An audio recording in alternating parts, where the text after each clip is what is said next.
This one might be controversial. This would be session 21. Somebody said, but you didn't ground your crystals. So I thought we should ground our crystals.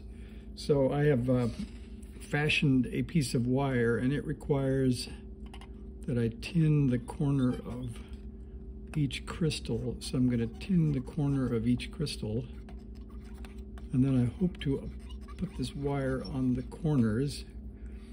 And the suggestion in the manual is some kind of, looks like not connecting all the crystals together, but making them connected in kind of a loop, I guess. So that's what we're going to do. I'm going to solder a little bit on the corner of this to get it tinned. I'm going to grab it with a pair of pliers, bring it up to your view here. There's what my wire looks like. And you can see, not really well in the camera, that it's kind of a loop like that. And I'm gonna start with the top left corner as I'm looking at it and connect that up. And then I'm gonna do a little bit more careful bending until it looks like it connects the top of each of these crystals.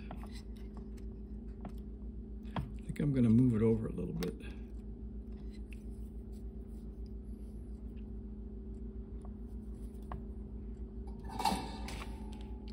I'm hoping to have that middle piece hang out where I can. Use that to connect them together. There we go.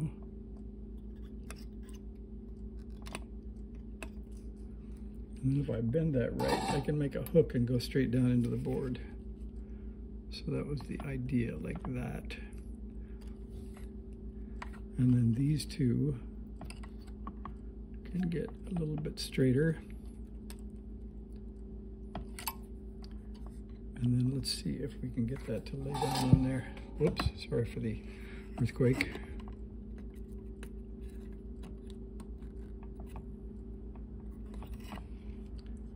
I don't know what kind of mess we're making, but we'll see how it works out at the end.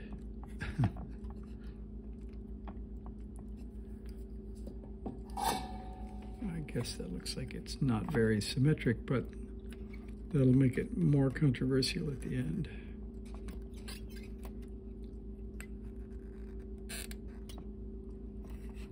I think we're getting close to the idea I had. It's not exactly the shape I wanted it to be, but I think it's going to do the job.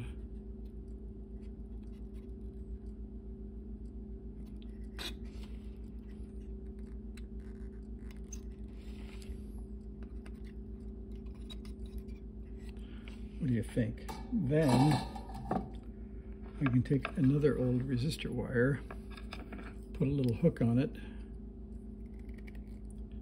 and hopefully that will go right down the hole.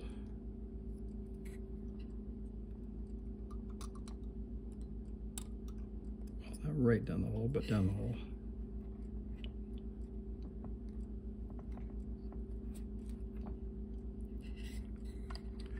That would be a miss. There we go. That would be a hit. So I'll bend this a bit and cut off the end, and then maybe we've made it. Good thing I'm not a doctor. The patient would be dead. All right, I'll solder that on. First I'll cut off that end, I think.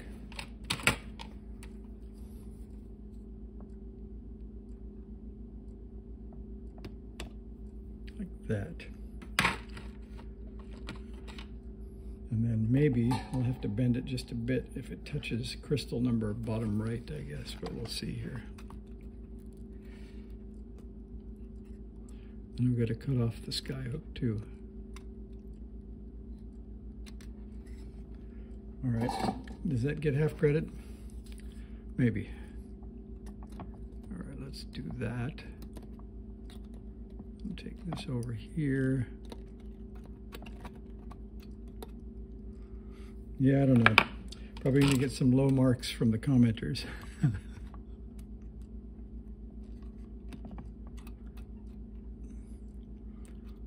Not sure what we got. What do you guys think? I think we got grounded crystals, but it may not be the high style we were looking for. I think I'll give it most credit. We'll flip it over and solder that on, and we'll call that grounded crystals. There's our lead sticking up. We'll solder that, cut it off, and that will be, maybe it can be session 21. We can footnote it with do not watch. All right, there's grounding my crystals. I guess, what do you think? I think it looks a little sketchy. Not exactly how you'd imagine it, but I think it's good enough. All right, so I'm going to move on. I'll do an introduction to the final output stage. Here are a zoom back and a look at, a look at the final components for the transmitter. That's it. So there's the driver, the 2N2222, and the output transistor. Let's see, the pre-wound, where is that? Get rid of the wire here. I thought, oh yeah, I was about to show you that the pre-wound coil looks a lot like the picture. So there you can see that, where I put red on the secondary, and you can count the number of times through the core on the red secondary is 4.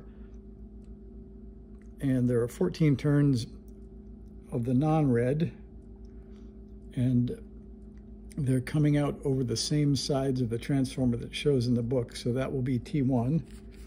And a refresher course on where that will be is here. And with this pointer, here is T1. And this will just be a T37-2, the red core. That'll get 13 turns. We'll mount up the 2 transistors, the 2 inductors, and I've already mounted, I think you can see, the drive control. That is mounted right there. So we are in pretty near the end of this road. So I'm going to make this one short. I'll come back in session 22 with the final output components connected, because there really isn't anything critical. I'm not going to do the final mounting of the heatsink because I don't plan to be doing extended key down right now. So I'll just connect that heatsink and let it fly in the air, and we'll call that good. So thanks for the quick look at grounding the crystals. See ya.